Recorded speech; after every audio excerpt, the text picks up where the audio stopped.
Good morning, my friends. This is Deepak Chopra, and I'm here with you to engage with you as I do every day. And these days, we are having a conversation around spiritual solutions to existential anxiety, suffering, and the fear of death. And that seems to be pervading our ecosystem in the face of the COVID-19 pandemic.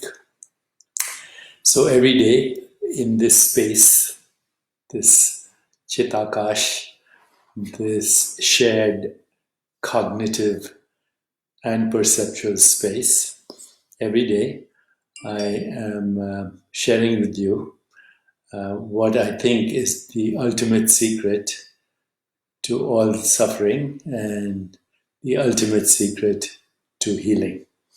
As I've mentioned many times before, I've said this many times before, that ultimate healing involves knowing who we are. It is the return of the memory of wholeness.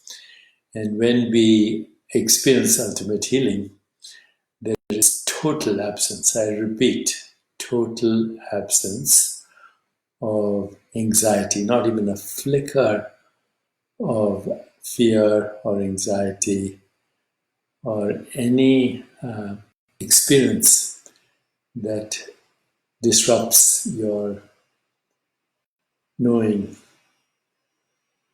of your own true self, the wholeness of the true self. No anxiety can overshadow the joy and the healing that comes from the experiential knowledge of knowing our whole self, whole, healing, healthy, health, all refer to one thing only, the return of the memory of wholeness. And when we return to who we really are, we are holy and we are healed. So over the last several days and even weeks, I've been talking about how to reduce inflammation, optimize our immune capacity, activate the genes that are responsible for self-regulation and homeostasis, decrease the activity of the genes that are responsible for inappropriate inflammation. I've been talking about all that, but recently I've also been looking at the bigger picture, which some people would say is metaphysics, some people would say is philosophy, some people would say is new age, woo-woo. Some people would say it's how they roll up their eyes and say, there he goes again, Deepak Chopra, the purveyor of pseudoscience and pseudo-profound bullshit. And then there are other people who look at this as the wisdom traditions and their teachings of non-duality and non-separation and liberation, freedom from all conditioning. So whatever your perspective is, it's okay. It reflects whatever perspective you have. It reflects the conditioning of your mind, which is also an expression of the conditioning of the collective mind. And that's what we're trying to go beyond in these sessions that we have. So today's subject is one of the 25 aspects or 25 or so of the unified field of consciousness that I've been talking about. And today I think is installment number 9. And number 9 installment says, I am is the creator of the experience of everyday reality. I am is the creator of the experience of everyday reality. There is a difference between everyday reality and fundamental reality. Okay, so everyday reality is what you're experiencing right now. What are you experiencing right now? You're experiencing your own body, you're experiencing your mind, you're experiencing the room you're in and the space you're in. You're experiencing me right now through cyberspace.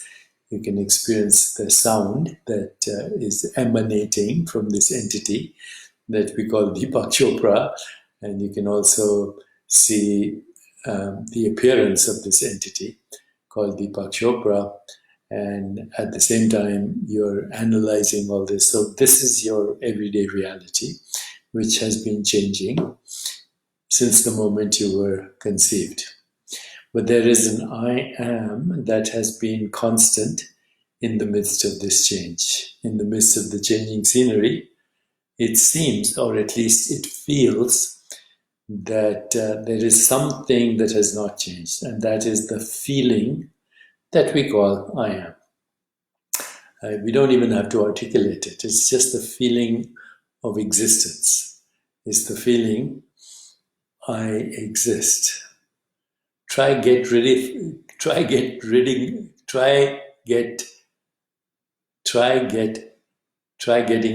of this feeling.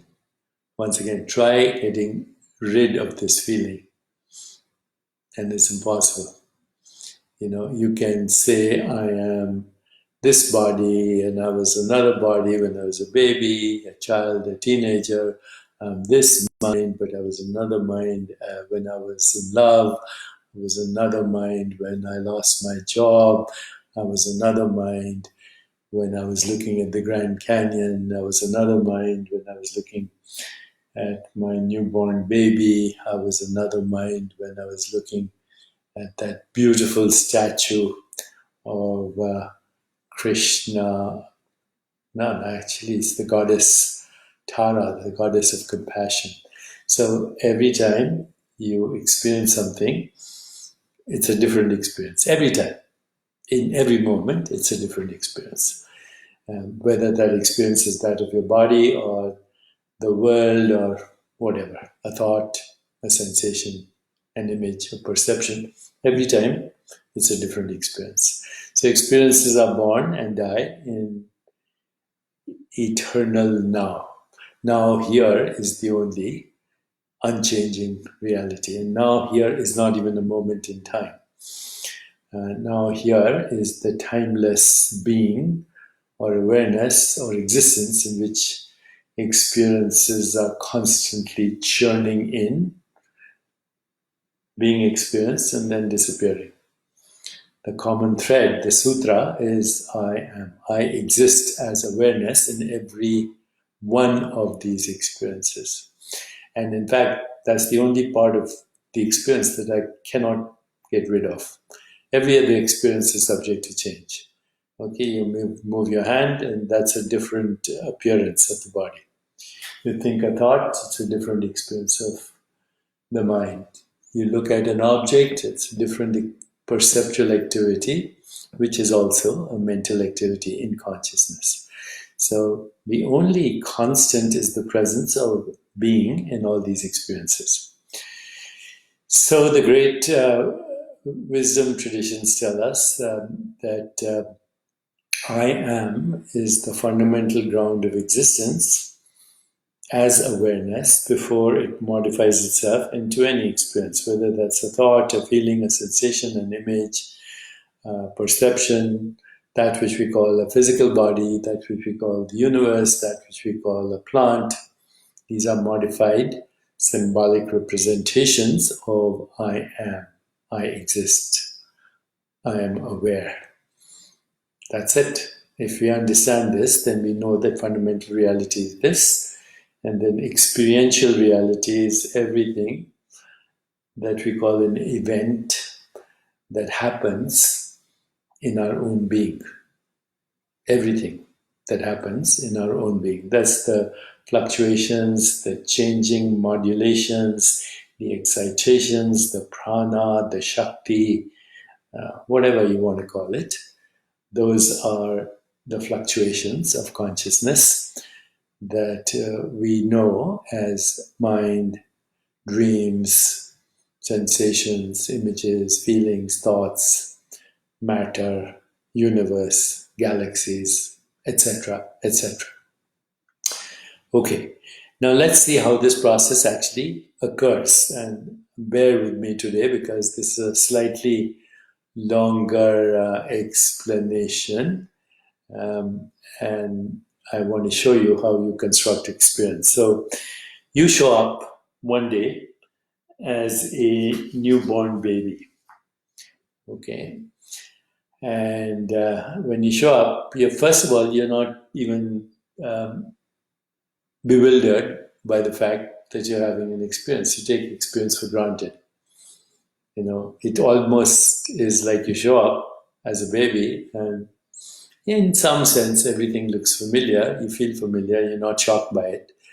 But what you're experiencing before you've been given a name, before you're told you're Deepak Chopra or John Smith or whatever, and that you're this particular identity, male, gender, nationality, religion, economic status, all of that, before those labels, all you are is a conscious being having an experience. And that experience is a gooey, wet, amorphous bundle of colors and shapes and appearances and forms and sounds and sensations and textures and smells and fragrances and flavors and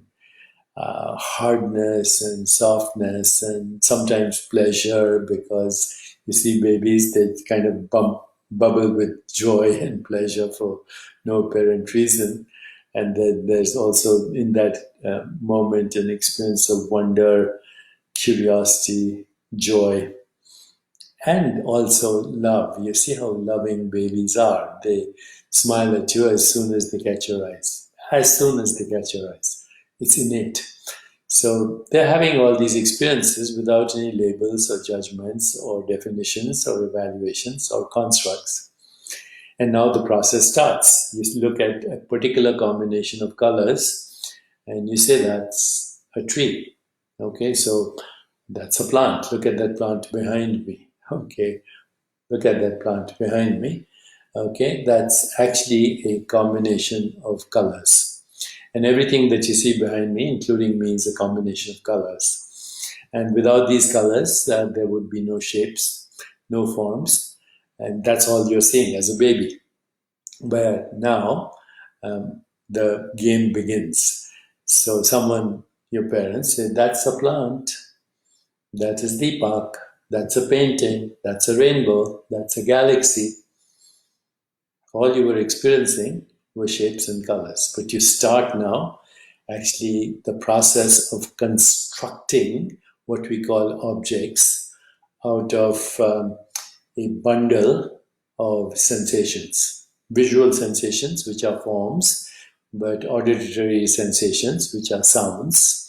We give meaning to them, and then they become words, and they become all kinds of things. They become, as soon as you give meaning and capture the meaning in a word, then sensations, images, forms, colors, tastes, smell not only become objects, but they also become activities.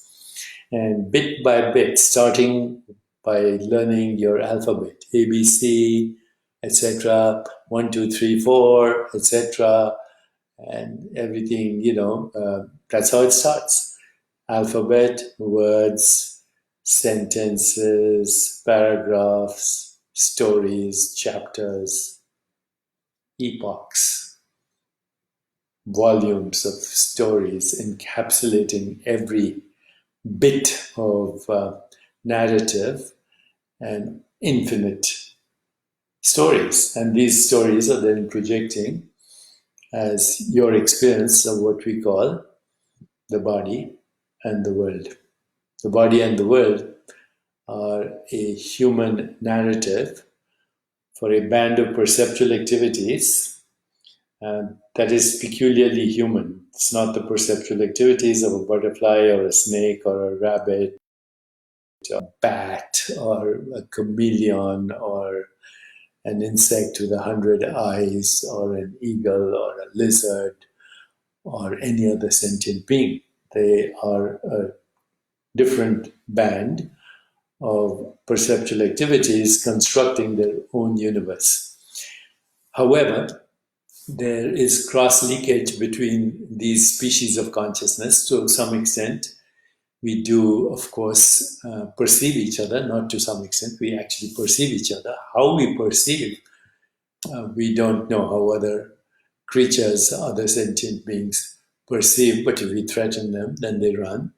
And if we are still, then they also experience our stillness and they're at peace. And if you're angry and hostile, then of course they're threatened, they run. If you're loving, they may even come to you, as does your dog or your cat or your favorite pet. So there is cross leakage, we may say, across species of consciousness and communication, and a whole ecosystem is being maintained by the exchange of genetic information, even in the ecosystem. Today, before I started, I actually went on. I went on Google and I checked if there are any. Since we're all feeling so anxious about the COVID-19, I wanted to know if there are viruses that actually are beneficial. And this is what I found on online. Viruses are the most abundant organisms on Earth, and they play a powerful role in shaping the biosphere. As one of the most successful species on the planet, we obviously are well suited to the biosphere that viruses have helped create and we are indeed dependent on it. There are bacterial viruses called bacteriophages, and these are major drivers of diversity in bacterial populations, both in the external environment of land, sea, and air, and in the internal environment of the gut, the microbiome, which is so crucial to your well-being. Any bacterial species that becomes too prevalent becomes an inviting target for bacteriophage infection and gets knocked back down, creating ecological space for other species. Without these phage-enforced diversity, without this phage or phage-enforced diversity, weed species, which means harmful species of bacteria, would dominate these ecosystems, disrupting nutrient and chemical, including oxygen cycles in the external environment and causing disease in the internal environment.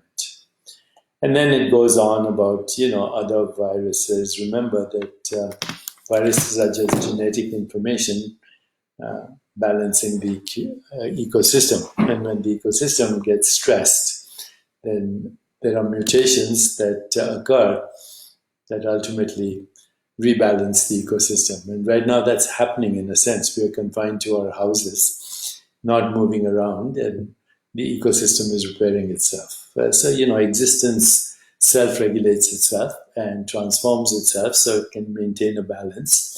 And it doesn't necessarily favor any particular species, human or a bacteriophage or a virus or a bacterium. It's the matrix of genetic information interacting with itself that is projecting as biological organisms, and the universes or perceptual realities that experience.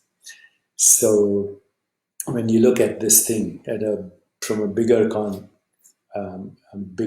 perspective, not from the limited perspective of an ego-based identity squeezed into the volume of a body in the span of a lifetime, but when you look at this from the perspective of I am, because I am is experiencing the human universe through this biological organism, which is also a perceptual activity, but I am is also experiencing the universe through a plant, or through a mosquito, or through a butterfly, or through a reptile, or through, rhinoceros, or through a giraffe, or through a tiger. The same I am is having an experience. So the same I am is experiencing maximum diversity that we call the universe. And each of us is participating and projecting it. Each of us has a limited identity. That limited identity is what we call I am Deepak Chopra, and that's a changing limited identity, right? The infinite cannot know all its identities simultaneously. It does, in fact, know all its activities simultaneously through biological organisms. And so that infinite I am is knowing limited, finite experiences that are changing. Only the finite can be an experience. The infinite is the source of all experiences. So the infinite cannot be compromised. The infinite has no beginning, it has no ending, it has no edges in space, it has no location in time, it is formless, it is therefore infinite. And the closest we can get a glimpse of that intellectually is through mathematics, because in mathematics we don't have to conceptualize infinity, we just make a symbol. Similarly, in mathematics, we don't have to conceptualize zero, we make a symbol. And then we solve every problem in the universe. Interesting. By some things that we cannot visually conceptualize or intellectually conceptualize, but only represent symbolically. And those symbols then become our experience of reality, whether that symbol is a human body or the body of a butterfly or a plant. Those symbols become the experiences of reality. We sacrifice fundamental reality for symbolic reality. And that's good, because then we can have an experience in finite time. And we call that the theater of space-time and causality. But when that theater is threatened to the limited identity that we have, then we go to war. Okay? And we've been doing that forever. War on drugs, war on poverty, war on social injustice, war on economic injustice, war on drugs, war on COVID-19, war on viruses, war on ourselves, because ultimately it is the infinite that knows every experience as me and the other.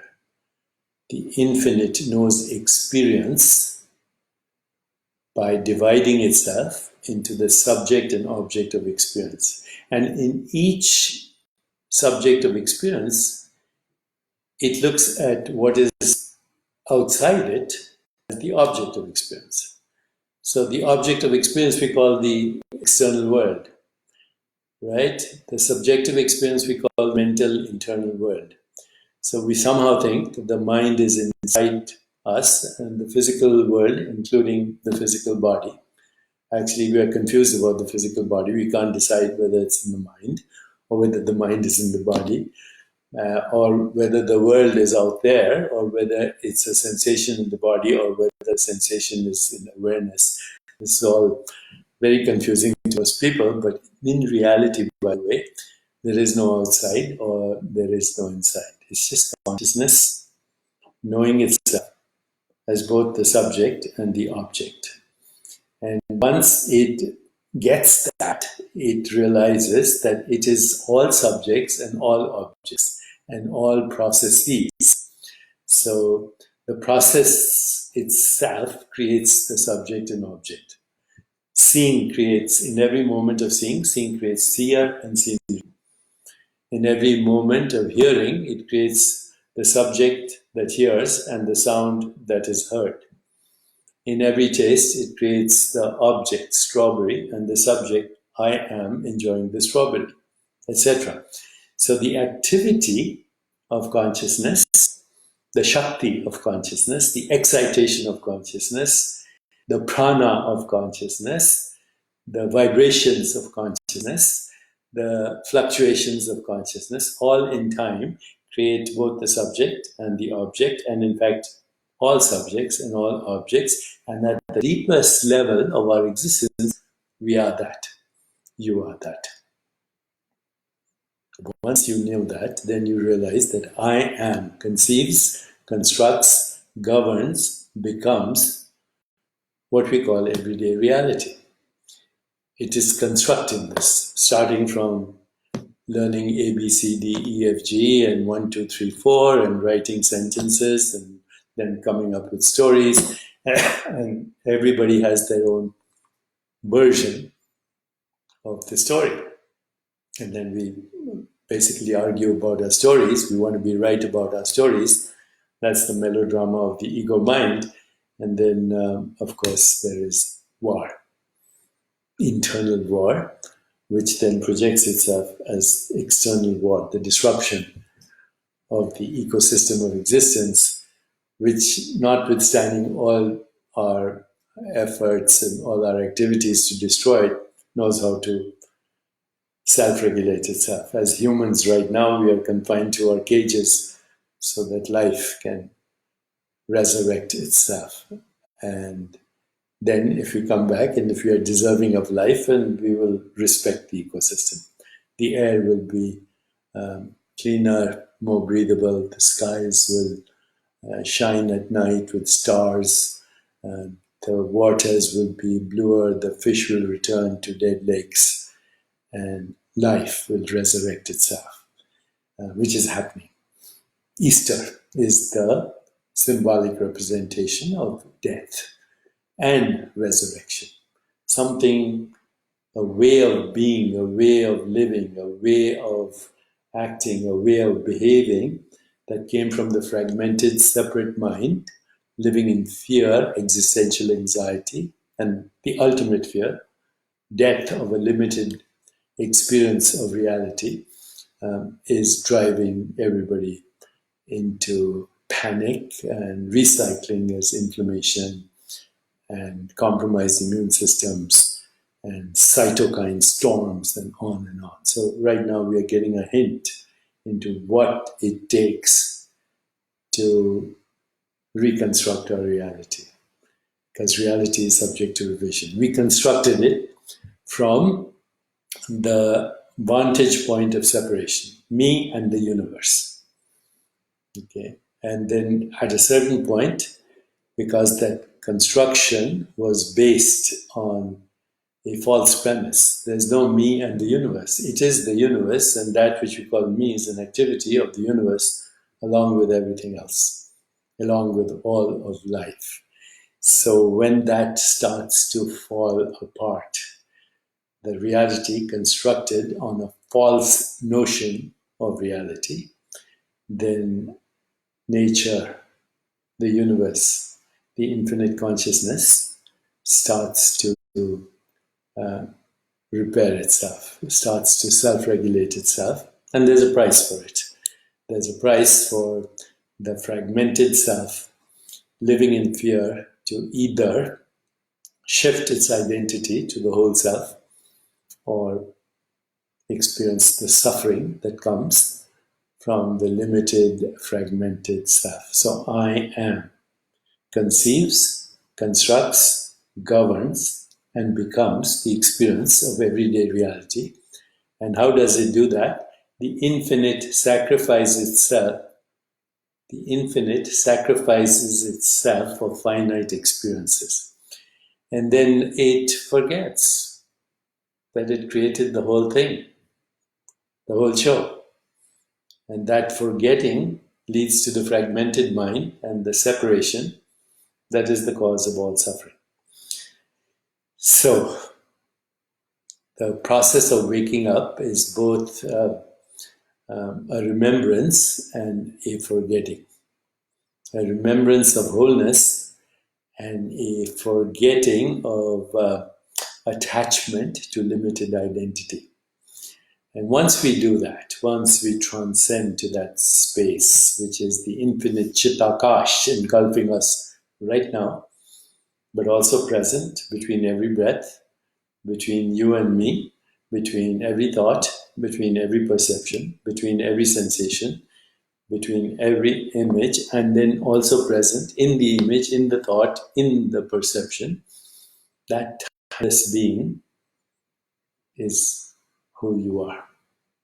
That's why the Yoga Vashishta, one of the greatest teachings of all time, says infinite universes come and go in the vast expanse of consciousness. Infinite universes come and go in the vast expanse of consciousness, like motes of dust dancing in a beam of light shining through a hole in the roof. Infinite universes. So consciousness is capable of constructing infinite universes and infinite experiences and infinite modes of experience, even within the narrow band of perceptual activity, which in the human visual experience is, 300 nanometers to 800 nanometers of wavelength of light, or something like that. And even within that, we can construct infinite experiences. The difference between us and other species is that because we have access to our source through Raj Yoga, Karma Yoga, Bhakti Yoga, Gyan Yoga, through actually transcending thought, because we have that ability, we can see the mechanics through which consciousness conceives, constructs, governs, and becomes the experience of a perceptual and mental reality.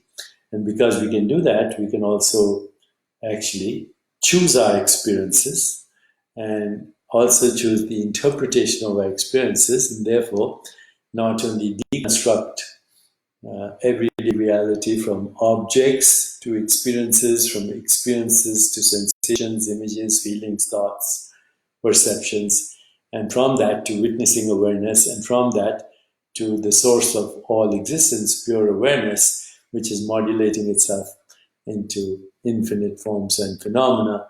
We are that. So if you have even a flicker of anxiety, a flicker of fear, a flicker of separation, then we are still on the journey to heal. We're still on the journey. Because when we are holy and when we are healed, that is impossible. All fear comes from the separate self.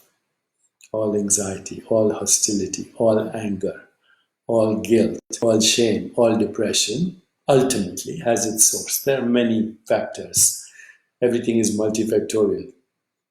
There are no single linear cause-effect relationships to anything. So, but when we wake up totally to our being, all the aspects of experience that were linked to the separate self disappear like ghosts, as they were ghosts. Are we physical machines that are operated by a ghost called the soul inside? Or are we a soul projecting the physical machine outside? Wrong concepts, my friends. We are neither projecting nor are we interpreting, nor are we suffering when we know our source. All we know is we, as pure consciousness and witnessing awareness, is the conceiver, the governor, the constructor, the projection, all at the same time. You are the director, the protagonist, the hero, the villain, the enemy, the choreographer, and the executive producer of every experience. But being a human consciousness, you also have access to the source of experience. And when you get to that, you find out it's your own infinite self. And when you experience that, then only are you holy and you're healed. So, of course, a lot of this stuff I'm talking about waking up is in my book, Meta-Human, Unleashing Your Infinite Potential. And I have a new book that's coming out. It's called Total Meditation, How to Live the Awakened Life. I also have a section here on mantra. So I was looking at what's the mantra that's most appropriate for today's discussion. And here it is. Ayam Atma Brahma. Ayam Atma Brahma. Ayam Atma Brahma. Ayam Atma Brahma. My essential nature is Brahman. What is Brahman? The cosmic consciousness that curves back within itself and creates infinite universes. Infinite universes.